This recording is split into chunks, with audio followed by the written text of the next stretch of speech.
My name is Jonathan Powell. I'm a trustee of the Natural Beekeeping Trust. Today we've got a really exciting project. We're going to be making the first ever UK tree beehive. This is a beehive which is cut into a cavity inside a living tree.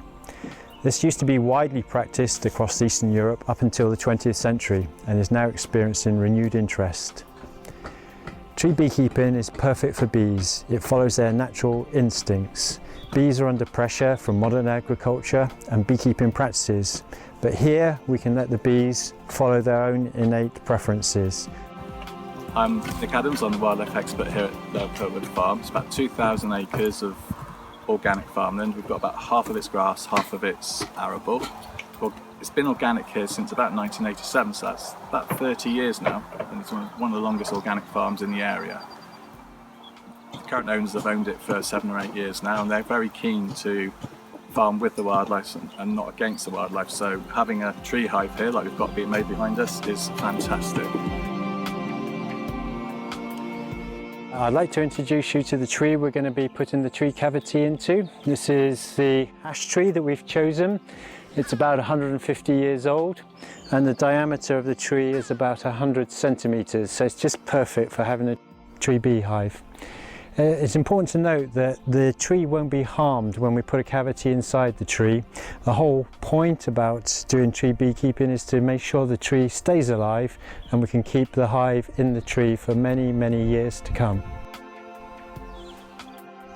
I'd like to show you some of the tools that we're using. It's a mixture of modern tools and traditional tools.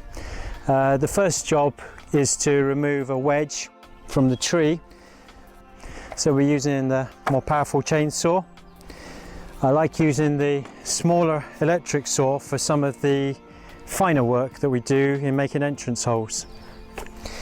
The other tools we use, once we've taken up the wedge from a tree, we have a pole chisel for levering out wood, and then the adze for scooping out the remaining wood. We smooth the inside of the hive using a scorp, and any internal components that we make for the hive, we can make them with a carving axe. The outside of a hive has a number of pegs, and for that I'll use a maul to just bang the components into the hive. So that's the basic tools.